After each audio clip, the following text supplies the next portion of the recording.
Question है दो शंकु की त्रिज्याएं 2:1 के अनुपात में है और उनके आयतन बराबर है, उनकी ऊंचाइयों का में अनुपात ज्ञात करना है। ठीक है, देखो शंकु की त्रिज्या क्या दे रखी है, एक शंकु की त्रिज्या r1 दूसरे की r2 मान लेते हैं।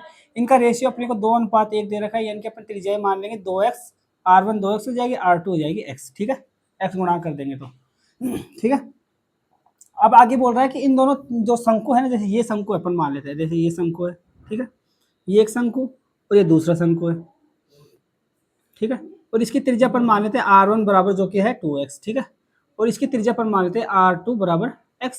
ठीक है, और इसकी ऊंचाई मान लेते हैं अपन h1 और इसकी ऊंचाई मान लेते हैं h2।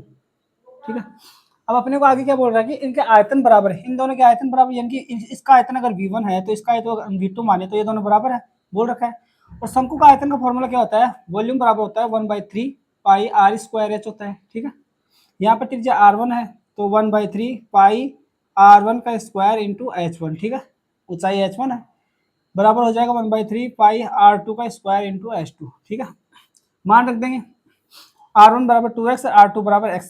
ठीक है, 1/3 पाई से 1/3 पाई कैंसिल हो जाएगा, r1 का स्क्वायर यानी कि 2x का स्क्वायर यानी कि 4x स्क्वायर हो जाएगा। ठीक है, और ये h1 आ गया बराबर, r2 बराबर क्या है x है, तो x का स्क्वायर हो जाएगा r2 का स्क्वायर बराबर। ठीक है, और ये आ गया h2।